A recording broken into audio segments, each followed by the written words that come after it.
my focus of interest is on Islamic architecture and mosques. This is the areas that I've been through since 2002 until 2015, so almost 13 years old for teenagers. But we've been working on these topics now. Okay, I will start the presentation with asking a basic question.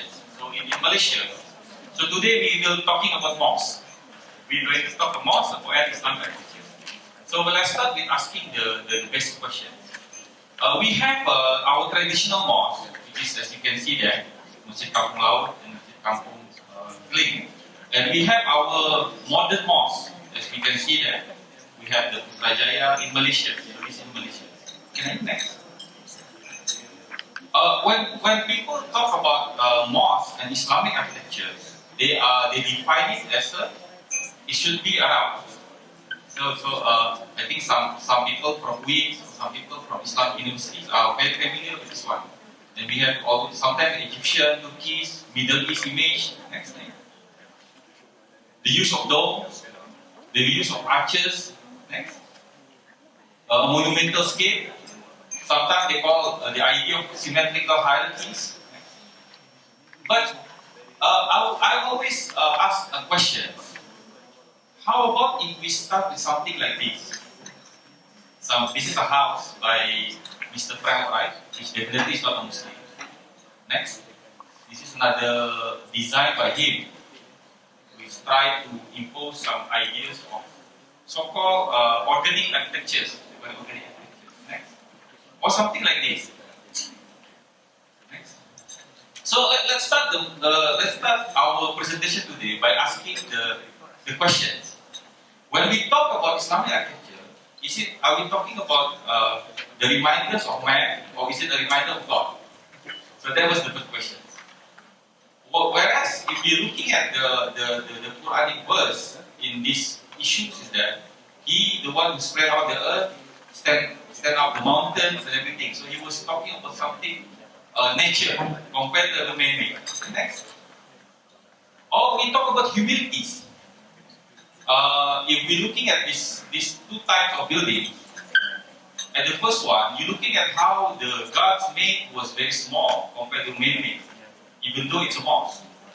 While on the other side of the building, you're looking at the very big nature with a very small man-made objects. So if this is one hadith, when Prophet Muhammad was one day looking at the dark women who used to sweep the mosque, the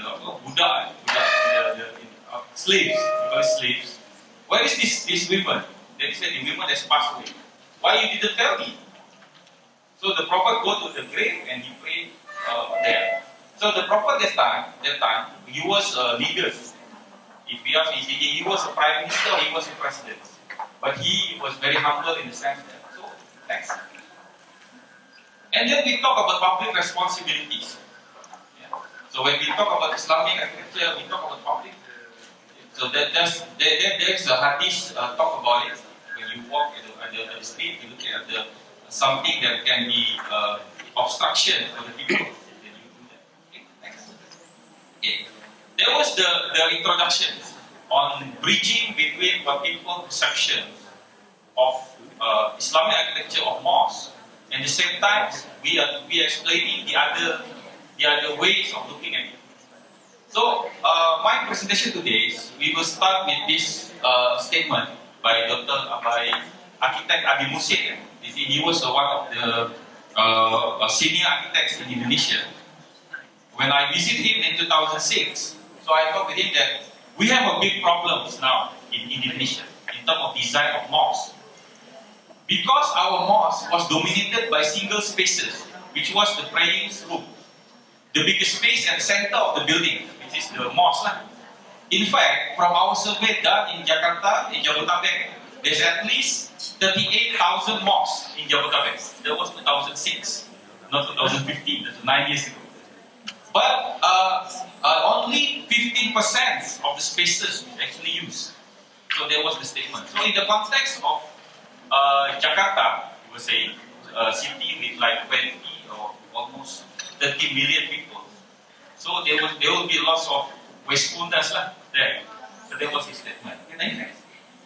Okay. So the main message that I would like to bring some today is that we will always, when we talk about Islam architecture, we bring up the ideas of wastefulness, ethnocentrics, feudalistic, or something like that.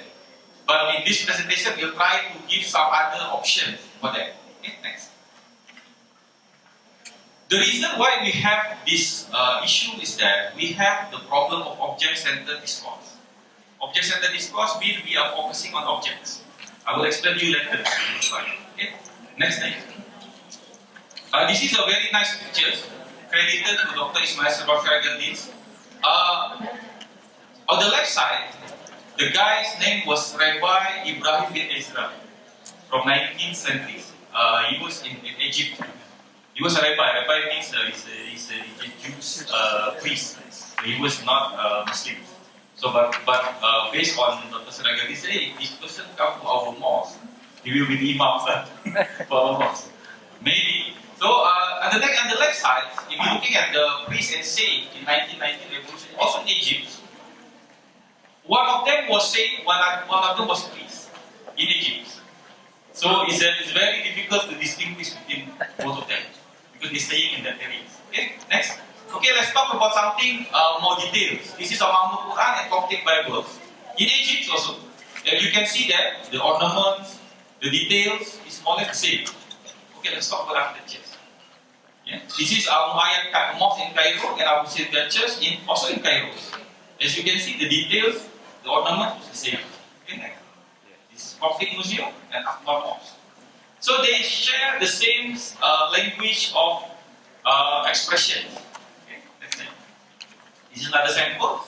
So he was showing us lots of samples in one of his books. Okay. So the problem is that we try to crack today is that we have a problem of objects versus value-centered. I will show you why it's happened. Why is that? How we interpret the idea of architecture? We have the problem of historiographies. We have the problem of what is religious architecture and what's the idea of civilization. Some people believe architecture is a monument. Some people believe the architecture is a pure of art and aesthetics, while the other thought that it should be a high technological achievement. Okay. I give you a sample. This is Pevsner's opinions in the outline of European architecture. A cathedral is an architecture. A garage is a shelter. So that was his statement. So he was looking at some products. And the other thing is that if you see there, John Ruskin was saying in the early stage of 1900s that architect is carefully guarded from the common troubles of the common man. So we are, as a professional, we are discussing something within our field. We are not open up our field to the layman. Okay, next.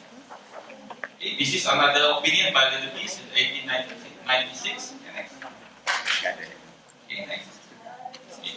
If you look at the historiographies writers by Creswell or G.B. Haig in 1950s or early 1900s, he was giving a description of Muslim architecture. So in his opinions, the products of the early Islamic times, during the Prophet's time, or during the Khulafaur Rashidin, was the times when there are no architectural ambition during the time. So it's only a shelters. Arabia at the time of Islam does not appear to have possessed anything worthy of the name of architecture. So no architecture there during that time. Okay, next. We have the issues of a house of worship. So during the previous times, we believe that the mosque should be a place for worship. While in the previous eras, when we have the Greeks and Romans times, we have a big temple. And normally in the temple we have statues. Whether it's a big statue of Zeus, Jupiter, or something like that. So along with the histories, the statue was gone. But the building was there. So what happened is that with our typological approach, in architecture we have so-called typological approach. Typological approach means if you want to design a mosque, you look for other mosques and follow the mosque. That's they call it typological approach. So when they refer to another house of worship, they are referring to these big temples. So when the big temple become the big of the mosque become big. There was the historical development. This is a statement by Ismail Faruqi. He was saying that there's this separation between religious and we narrow down the terms. Religious becomes something between human and God. Okay, next. As you can see here, statement by Jubilin in 1990, Majalah Architects. A mosque, temple, and church is a place where we try to elevate spiritually to meet with God. That was their statement. This is the one that differentiate. I will explain you the other way around. Okay? Here we have a problem of civilizations. Yeah, what is the art of Islam? What is Islamic architecture? This is the definition. So it should be something to do with the Islamic values, Islamic way of life, way of thought. Okay, next. Sometimes the reason why we have a very big mosque is political. This is one sample. Ziad was looking at the political scenario in Iraq during that time. He saw that every mosque is a political power. This is the same thing happened in Indonesia.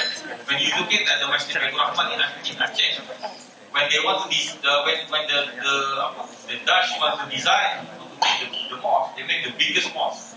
Okay, next. So the previous discussion was discussing about the objects. I would like to share with you. How about if we just take away the objects and we start with the values? So what is the value of Islam? So this is that we list down. There's 8 of them. We don't have much time, so we only put like 3 of them. Okay, next time. Reminders of God. When we talk about whether it is Islamic architecture, it is a built environment, it should remind us of God. So, Frank Loren was saying that nature is the only body of earth that you will ever see. So by looking at the nature, you understand how God works in the sense that. So it's talk about the use of materials, cities, natural climate, etc. Next. This is the verse that I tell you before. He spread out the earth, etc. Reminders of life hereafter. I pick up the third one. This is very important in Islamic architecture or in the designs of built environment, Islamic built environment. Is the grave. Okay, I will show you. Next name. Next. Prophet Muhammad was saying that whenever you see a funeral procession, stand up until it moves away or is lower on the ground. So, Islam teaches us that when we have beer in front of us, we have to respect it. One day the Sahabat was asking, the companion was asking, but the person was Jews. Why you stand up? Is it he as a human being? Should we respect the soul? So we respect the soul. So they will say that you can be careful. So cemetery must be sited so that we can give them easily.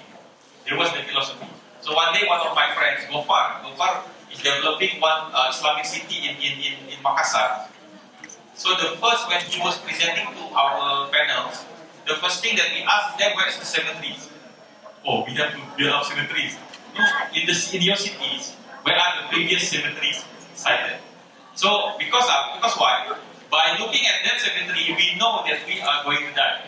Buddha was saying that only people who know that he going to die is the one who know that how to live. Actually, that was the Buddha saying.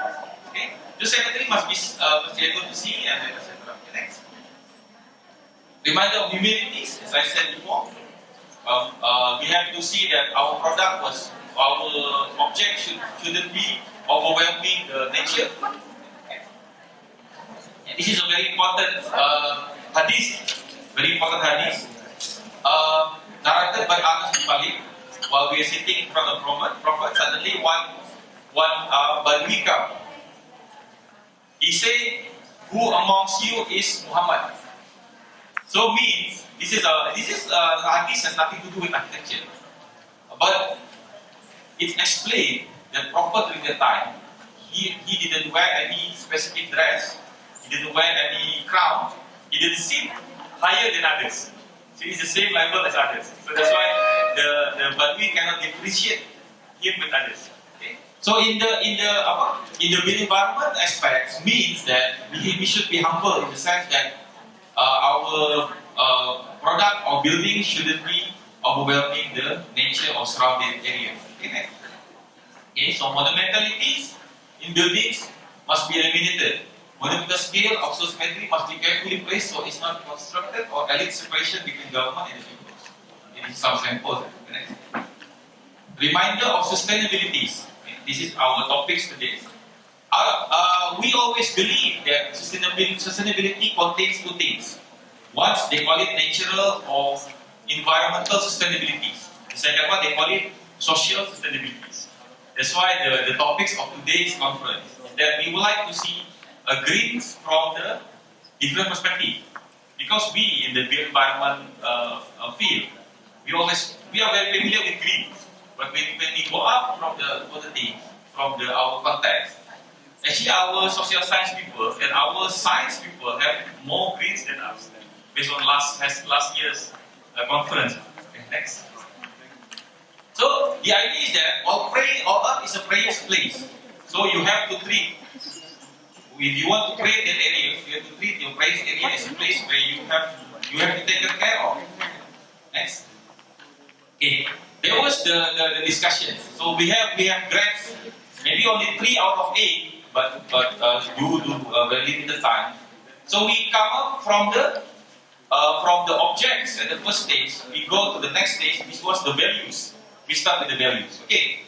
This is Prophet Muhammad's mosque sketches, which it's not easy to find these sketches. Most of the sketches was blank without the people. So I like these sketches in the sense that it has people, it has activities. So you can see how was the situation during that time. So you have ada lembu kan appear, there's a cow there, there's a sheep there, people are giving lecture there, there's a hospital, there's a market outside, so this is a Prophet mosque. On the left side, there was the Prophet's house, and this is the Sufa area. Sufa area means a place for companion of Prophet who want to learn about Islam more. So they will stay in this area.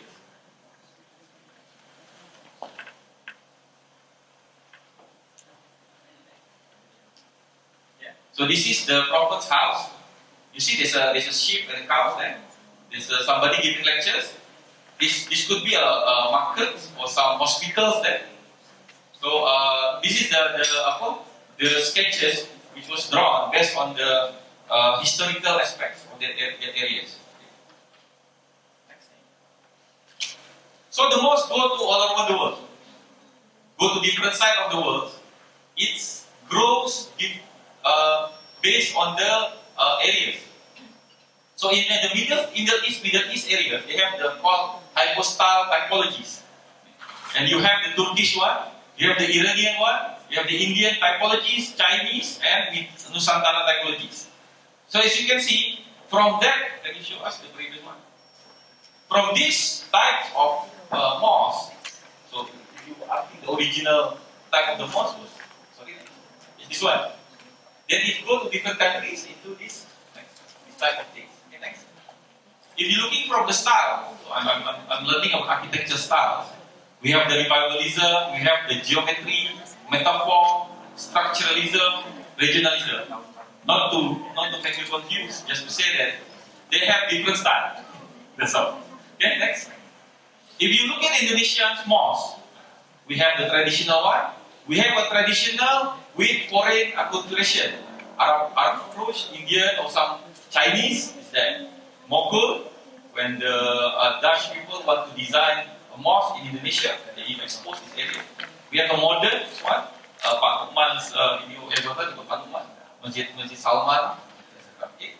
And we have this our current mosque, we call it modern vernacular, postmodern approach, and this is a Masjid Muslim Pancasila, the only typology in the world. When they develop a mosque, all over the places with the same design but different size. That was the idea. Next. If you go to Malaysia, you see the different type of typologies there. Next.